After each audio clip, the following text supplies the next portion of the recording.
everybody, and welcome to another amazing episode of We Live in Color. I'm so excited for y'all to be here this Thursday night. Now, before we begin with the show, I need you to do me a favor. Like, share, and subscribe to Converge Media. You can learn more about Back to Basa, We Live in Color, Seattle News and Brews, and more. Go to whereweconverge.com to see why Black media matters. And as I told y'all already, it is Pride Month. It is Juneteenth. And this is one of my favorite months, and it's also Black Music Month. And with all of those things being said, I think that one of my favorite episodes this year has been with my girl from Hey Black Seattle, Keisha Free. And we talk about people who are deeply rooted in our community, and there are people that are freshly planted. And I'm so excited about this guest because they are helping community members not only build, but get their data house in order. Since I met this individual, they have been creating space. They have 10,000 jobs like me, so they get it. But above all else, they are very freshly planted here in this community and really just a safe place to land. Dee the data guy. Hello. Okay. Now that was an intro for your mama, okay? How are you doing? I'm good. It's so good to be here. Yes, long overdue. I know, 30 years. 30 over years. here, it feels like. Oh my goodness.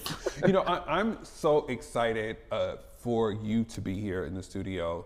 I'm in awe of the work that you have done. And I think that your work is not the grandiose, this is what I'm doing. There are so many things that you are creating for community members behind the scenes just as much to lift them up. And it's not just about self. So I just appreciate you being here and welcome home here in Seattle.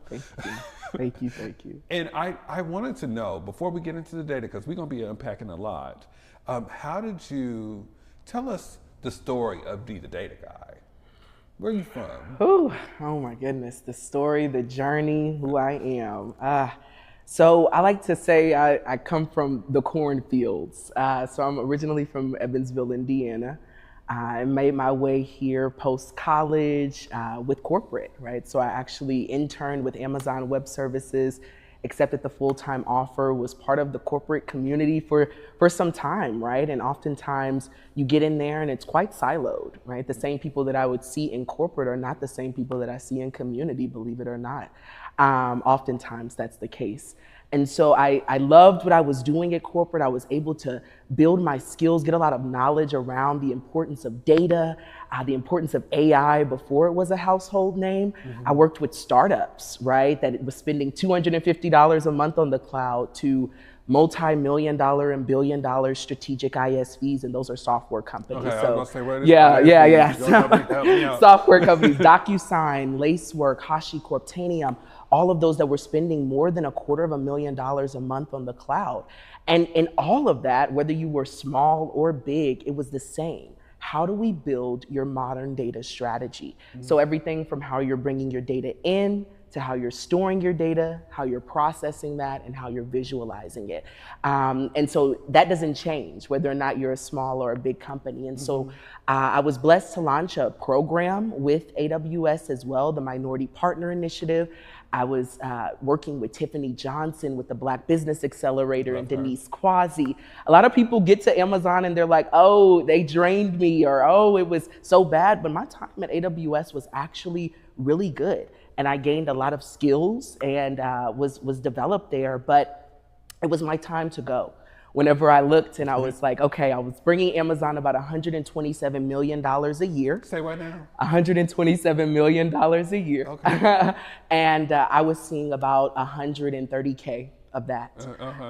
And so I got to thinking, I was like, now that's great money, don't get me wrong. Mm-hmm. But how do we now take the skill set, take what I've learned? I've already established myself at this company and started a startup, right? Was given $27 million to go and create this program, a part of AWS. So how do I now take these skill sets to community? And looking at the data, right? Only 14% of small businesses have a modern data strategy. So truly understand how to tell their story with the data. And so for me, it was taking those skill sets, it was taking what I learned at AWS, and now being able to apply that to community. And now more than ever, it's truly important because with the lack of funding, right, with the federal administration, the way that it is now, being able to tell your story with the data is super important for funders, right, and the continuation of these programs as well. And that's one of the main reasons why I'm happy that you are here, because we are in the words of Whoopi Goldberg, we are in danger, right? And what's some of the data findings that you are seeing right now that is impacting this community post this climate, I'll say? Yeah, so I mean, when you talk about data, data is unilateral, right? And it can be applied to multiple things. And so, I mean, everything from housing, when you look at that and just the issues with housing. I'm on the board for the Central District Community Preservation and Development Authority, right? And we focus on how do we preserve the Central District. When you look at a place that was historically Black, right? 87%. Mm-hmm. And now when you look at it, the average medium home price of that area is $850,000, wow. Right? And the average person cannot afford that, especially a person of color. And so with that, with the data, being able to identify the disparities of community, right? And then create programs, create initiatives that are designed through participatory design, mm-hmm. right? And being able to really inform and then take action on what's needed for a community. So I say that to say that's one area, right? Where I'm working with Zillow, Social Impact, and others, CDC, PDA, to really uncover the disparities, right? And that's separate from data within business, yeah. Right? And so, yeah, that's kind of how I've been able to uncover a few things there. Yeah, absolutely. And I want to be able to unpack a little bit more with that, because I want to get some data on housing. What are some of the queer folks in our community need to know about some of this latest data coming out? And above all else, you're attached to so many different programs and community that is really, it's focused on well-being. It's also focused on the area of economic development. And above all else, I think it's community, since you just gave us data that were few and far between, right? So we'll unpack that in a little bit more. We'll take one quick break and we'll be back. You're watching We Live in Color. Getting the scholarship really changed the conversation. It went from, no, I can do school in my free time and make it work, to I could only focus on school and I could be the best I can be every single day. I can soak up everything. I can read before class and make sure I'm not just learning enough to pass a test. Like, I could really pour all my time into school. That's what having a Seattle College Foundation scholarship did for me. Africatown Plaza is our latest affordable housing development project. It's 126 units of affordable housing over community commercial space. It's the first time in my career, and I've been doing this for 10 years, that I was able to design for people who look like me. Africatown Plaza is a beacon of hope. Africatown Plaza is a love letter to the community.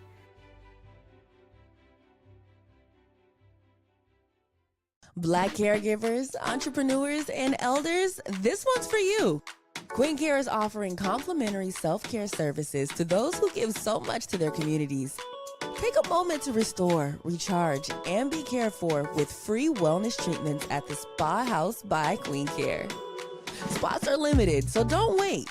Go to queencareproducts.com now to sign up, or scan the QR code on your screen, because you deserve the same care you give to others. And we're back with We Live in Color. I am here with Dee, the data guy, and we are going to get this data house in order.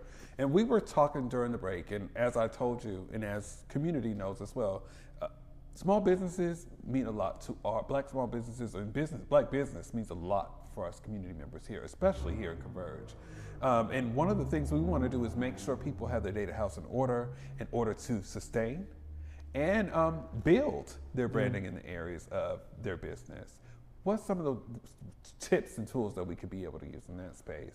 Yeah, you talked about it, sustaining, right? The funding is really important. And I mentioned earlier that only 14% of small businesses have a modern data strategy. And what that means is that only 14% of small businesses truly understand, right, the data that they're sitting on. And so the modern data strategy, again, how you're bringing data in, how you're storing that, how you're processing, and how you're visually telling, right, the story of your data. And so a lot of small businesses don't understand that your Microsoft and your Google Workspace have a lot of the tools that you need to do what you need to do. So as far as ingestion, so bringing information in, if you're doing community outreach or any surveying or workshops or whatever that is, using something as simple as Google Forms or Microsoft Forms to do that intake information, right? You're bringing the data in, you're now being able to store that information in something that's centralized, your Google Drive, right? Your Microsoft OneDrive as well. And then from there, right, you can start processing and visualizing that information. So that's where we come into play. Now that you have the information stored in a central repository, we can take that information, process that, and then visually tell that story. And I want to also point out, right? So when we visually tell that story, there's a difference between KPIs and impact, right? KPIs is something like, hey, we service 300 people. But then how do we move beyond, and that's where we come in as well, to look at the longitudinal data, the data over time, to now say, okay, of those 300 people that you were tracking, that you worked with, 90% of them, or 280 of them, ended up in jobs. Okay, jobs in what category, in what sector, right? They then ended up getting what type of income from that. That demographic makeup was what percent, right? So when we start being able to disaggregate data by demographics, by race, by all of these different things, then we can start measuring impact over time. Yeah, absolutely. And I've watched you. I watched you actually at the Bobby Symposium event, and you were giving community members tips and tools on how to navigate through chat, as well as what they can do to sustain their business. What's three words of advice that you can give to community folks in that space? In AI? Yeah. It is overwhelming. Okay. But how do you get beyond that, right? And so AI right now is a lot. And so AI can be applied to multiple things. It can be applied to grant writing, it can be applied to marketing, it can be applied to finance, to operations, creating MOUs and SOWs. And so really getting good at, I would say, 1 or 2 tools, because the landscape is quite vast, right? And so when we start talking about AI as a service, right, or utilizing AI versus doing AI, a lot of people say that they're doing AI, but traditionally are not AI engineers. Are not building models, right? But are more so consuming AI. So ChatGPT, Midjourney, Gemini, all of the tools that we're readily using on a day-to-day basis. And so I would say to not get overwhelmed and to really get good at utilizing those tools, but then also take classes, right? So we teach with the data guys. We've trained over 200 small businesses now in AI enablement, to where we will take, as I said, AI for grant writing, and teach you how do you start off with the platforms, right, that you're supposed to be using, BidPrime or GrantWatch, but then how do you search in real time for grants? How do you then find the validity of those, right, and get a validity score based on that, and then from there actually do a comprehensive outline, and then help you craft and curate those grants and RFPs based on that information that you're putting in there. So we teach prompt engineering. We teach, and then we give the tools to the small businesses as well. And see, and I love that part, because I think that in this climate, a lot of folks don't know which direction to go. And I think that, and some folks are even in fear, some of our folks who identify as queer, maybe even have a hard time or live in fear of applying for grants, because even some of our businesses are directed towards Black trans folks or young queer folks that are houseless. What are some advice that you can give to folks that are filling out those applications, that are filling out all these applications, right? Yeah, I feel like now in the age of DEI is a cuss word, right? Mm-hmm. Essentially, I feel like we're moving into this time where DEI is truly a cuss word, but there's ways around it. from data collection, right? We can move away from specific demographic information to now, as I said, tracking more so around workforce and industry and all of those things, right? That's really, really important and to get around this. And so equity now turns into access, right? So it's just changing of words and changing of collection of data. And so with that, I would say for people that are looking to apply for grants, that are looking to apply for RFPs, 2 sites that I would say that I use and that I've taught in multiple classes. Bid Prime, that's BID Prime, is great for RFPs. It is a central contract management system that actually gathers all of the contracts from DES. DES is supposed to be a central repository, but they also include all of those from Commerce, everywhere, right, for you to be able to apply for those. But then what I love about GrantWatch is that it segments it down. So you can start looking at, and GrantWatch is the one for grants, but you can start and move beyond just BIPOC, right? You can start getting into things around the arts. You can start looking into houselessness or workforce development and get more granular into the types of grants that you're looking for. And I want to know when you're teaching your next class, how people can be able to tap in. And we're gonna go over some of those things as well as We Live in Color tribute and a call to action. And I know you got them. So we're gonna take one quick break and we'll be right back. You're watching We Live in Color. Black caregivers, entrepreneurs, and elders, this one's for you. Queen Care is offering complimentary self-care services to those who give so much to their communities. Take a moment to restore, recharge, and be cared for with free wellness treatments at the Spa House by Queen Care. Spots are limited, so don't wait. Go to queencareproducts.com now to sign up or scan the QR code on your screen because you deserve the same care you give to others. Listen up, Puget Sound. This is a call to my fellow Black business owners. It's your girl, Vasa Gordon. It's your boy, Eric Calligraphy, and I know times are tough out here. Especially for our restaurants, dude. I already know you're feeling the weight. But let me be clear. We're not going to stand by and watch our community struggle.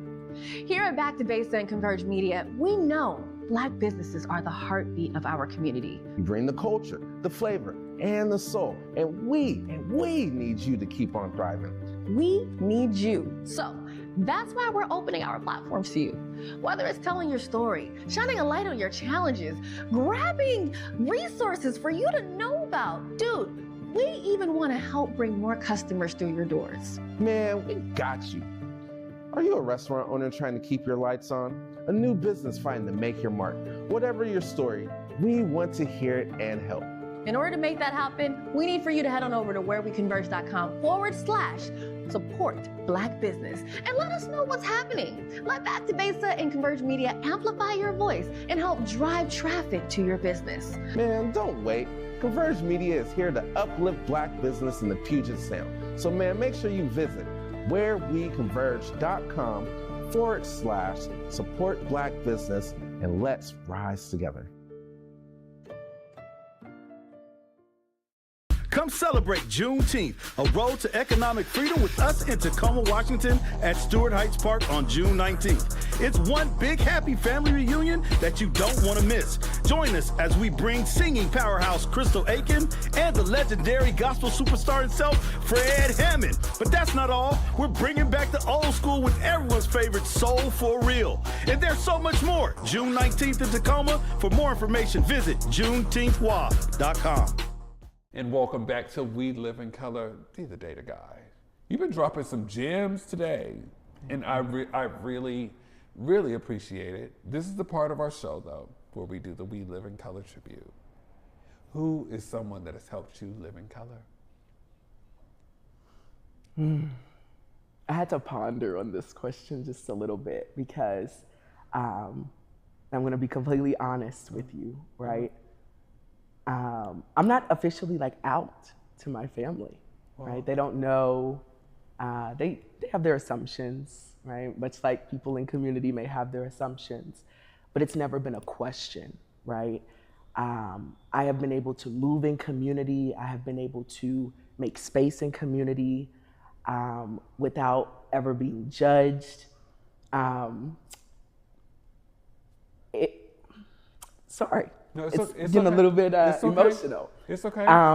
because coming from Indiana, a small town in Indiana, very conservative, right? And then being able to come to a place where I truly feel like I am home, though, you know, everything or everybody kind of with the whole mentality of, oh, you have to be here. No, I've been able to come and be welcomed by community. And so I want to uplift a couple of people in community. I serve on 6 boards. Oh, go ahead, give them to us. It's and okay.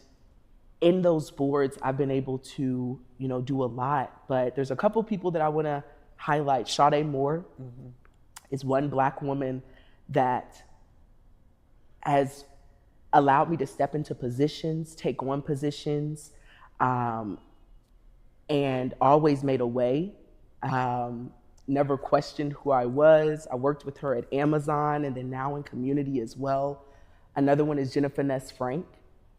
Jennifer Ness is a powerhouse. And you hear what I'm saying, that these are all Black women, right? That have made space, that have been comfortable with me being uncomfortable and addressing them and saying, hey, how do I work through this? Or if I have questions about community or if I have questions about anything, they're so willing to answer. And so I feel like that I can say community as a whole because back home, it's not the same. But I did want to single out those couple of people for sure. Absolutely. And sorry for getting a little emotional. No. This is what this show is, a safe space. And above all else, like just a couple of weeks ago, we just celebrated 3 years we've been doing this show. And the call to action for this show was to give people an opportunity for us to be seen and heard. We are more than just the folks that work on your boards. We are more than just the folks that help organize your events. We live in color, and that is Black and queer. We can be both. We deserve to be both. And I'm so happy that a young boy from Indiana has moved here and and not only are you a part of these spaces on 6 different boards, I have watched you help people in businesses thrive. You are finding your family. You have a safe place to land here. You are welcomed here. Give me a hand. It's okay. You are welcome here. I appreciate you. We text every now and again like, hey, is this going on? What's going on? How is it going? And check-ins are real. And we appreciate you here. You are home here. I want you to say it. You are home here. Say it. I'm home here. You're home here. And we love you. Thank you. And I promise you, if there's anything that you need from any of us, just don't be afraid to check in. We love you here.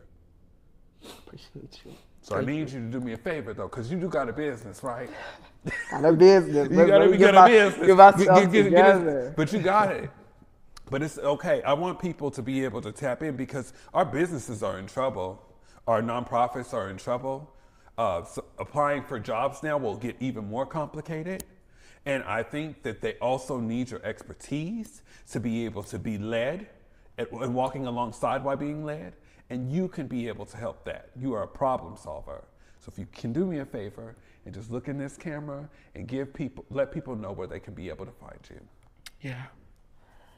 And thank you again just for the opportunity. But please follow us, D_the Data Guy on Instagram, but also www.thedataguys.org, where you can see a reflection of I am one of 2%, right? And when I say 2% of Black engineers across the nation, I have strategically made my team, everybody's Black, right? And so when you go on there, please support us. We have classes coming up, we have sessions, and then we can help you as well build out your data pipelines and anything on the AI side as well. Looking forward to working with you.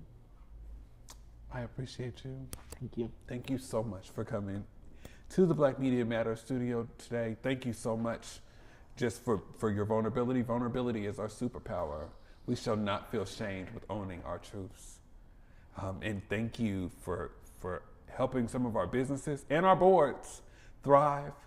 And you're welcome here anytime. Okay? You. I appreciate you. Thank you. And I appreciate you, community. Please join us next Thursday Next Thursday is Juneteenth. That's right, we're gonna be right here in the Black Media Matters studio with another new guest for We Live in Color. Remember to walk with love, y'all. Have a great night.